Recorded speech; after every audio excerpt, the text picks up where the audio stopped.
setting the hook when stripping line on saltwater fishing on the Backcast.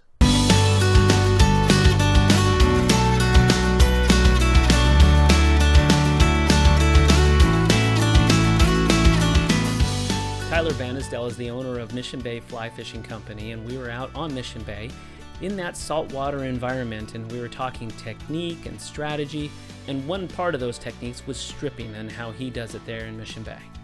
Whenever you're fly fishing in saltwater, when it comes to setting the hook, the most important thing is you want to make sure that you're using a strip set technique to set the hook. You do not want to do a trout set where you're lifting your rod tip up to set the hook. It's just a saltwater thing. You'll run into that no matter where you go saltwater fly fishing. You always want to make sure that you're running a strip set technique.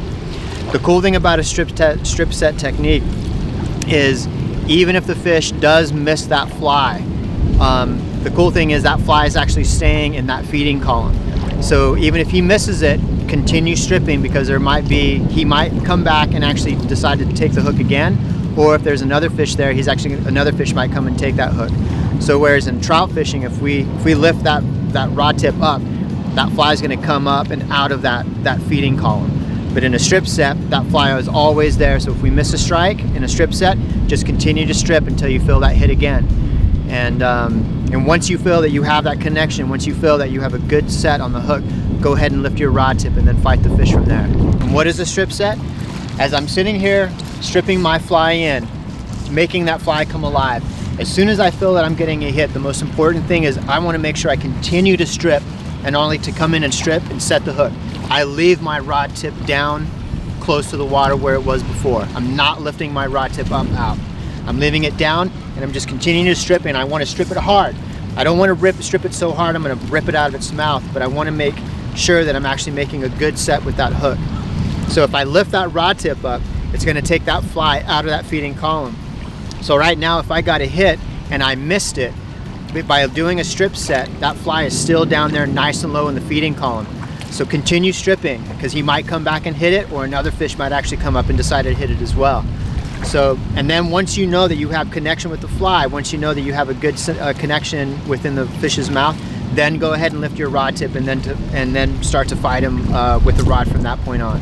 Once you feel that you got that hit and you're actually trying to make that strip set, you want to make sure you're stripping and you're holding. A lot of times I'll even hold the line and continue to strip, or I'm actually walking backwards to basically take out that gap, take out any slack that you might have once you feel that you get that hit. But most importantly, leave that rod tip nice and low. Hold that line, continue to strip, walk backwards, whatever you need to do to take that slack out of the line. So once you feel that hit, you want to continue stripping to make sure you try to set that hook. And then more importantly, leaving the rod tip down, which leaves that fly nice and low into that feeding column. It's super important to do that. Great information from Tyler Vanosdell, who is the owner of Mission Bay Fly Fishing Company.